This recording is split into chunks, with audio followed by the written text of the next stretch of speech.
Steve, same starters tonight? Not telling. In a game like tonight, where you can't close it out, and the way the series has gone, just how much more important is the mental side of just staying composed through a game like tonight? It's a big part of this series, just the physicality, the emotion of it. We have to stay poised. We have to take care of the ball. We have to battle for every rebound, every loose ball, and just keep playing, keep doing what we're doing. Expect some adjustments from them, and adapt to them as we see them. Are you surprised at all how big of an impact Steven Adams is having in this series, and what do you think are your team's biggest solves? He's been great. I've always been a huge fan. He's a hell of a player and I think a really good pro, really good leader. You just see the maturity and perspective. They're giving us problems with that too big lineup, and we see some things on tape that we can do better. It definitely poses a major threat to us. Was it particularly an issue when they went zone with it? We actually got some pretty good possessions against the zone. So it's just interesting, when you watch the games and you watch how things unfold, and then you get a chance to look, back after the game. You always see some things that you could do better, and vice versa. They're doing the same things. And every decision you make, there's a reaction to that, a counter to it. That what we're doing might not work tonight. What we did last game might not work tonight. Same thing goes for them. So everyone's got contingency plans and new thoughts, new ideas for the next game, and that's kind of what makes it fun. When you hacked him late in the game, Adams, was that in hopes he would come out of the game, or were you doing it thinking? I just felt like at that stage it made sense. So I was fouling him to get to the bonus, 46%. And if they took him out, then they took him out, and the momentum or the flow of the game changed, and that's why I did it. I'm not going to just do it automatically. It's we have to feel it within the flow of the game. Hi, Steve. Two quick questions. Jimmy, how did he come out of game 4, and how is he going into tonight? Yeah, he said, I asked him this morning, he said he's doing fine. So I'm sure he's still in pain, but he'll be ready to play. And you were asked the earlier question about composure.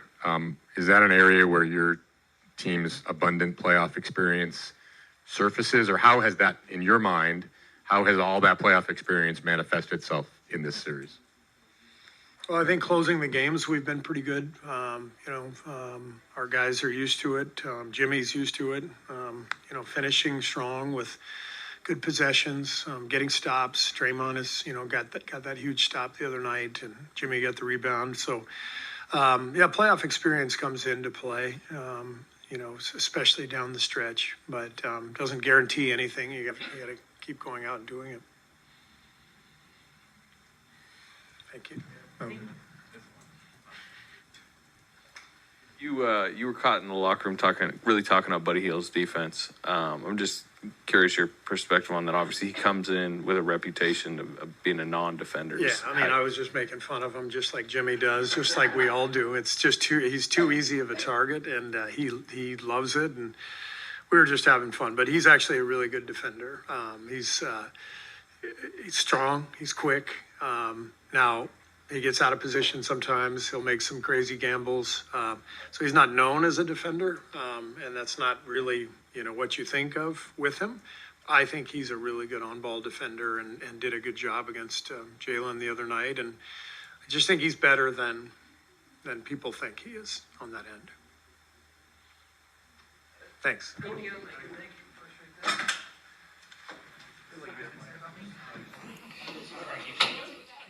You decide to stick with that group? Defensively been really good. Struggled a little offensively, and love the matchups, really. Keeping them in there and Dylan there, and let some guys play through it, get the experience, and when we play well, we'll be all right.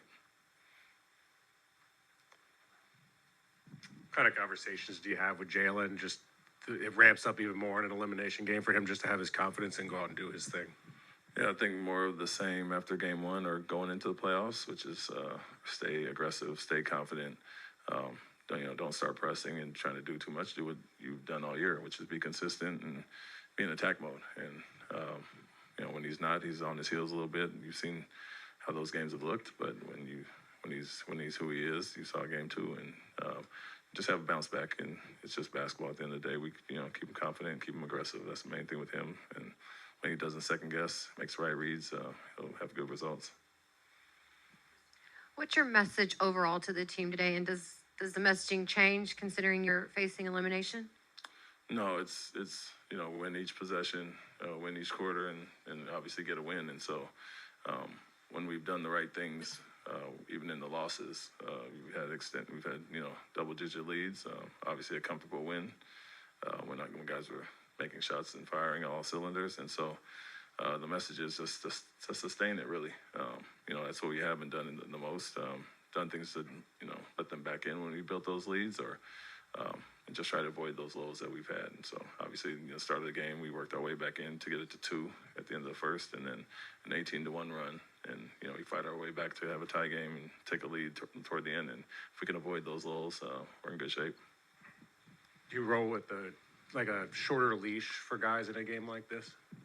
I wouldn't say shorter leash, but you want to see them react differently so far than we have at times. And so we know what certain guys bring, and if you need a spark plug, you need a spark plug. But, at times, some of the lineups that really hurt, we did that obviously in the third quarter of last game, just due to the turnovers and some of the things we talked about and showed at halftime that we came out and did in the third quarter. And so little reminders here and there, and don't go in planning that, but whatever's needed at this point.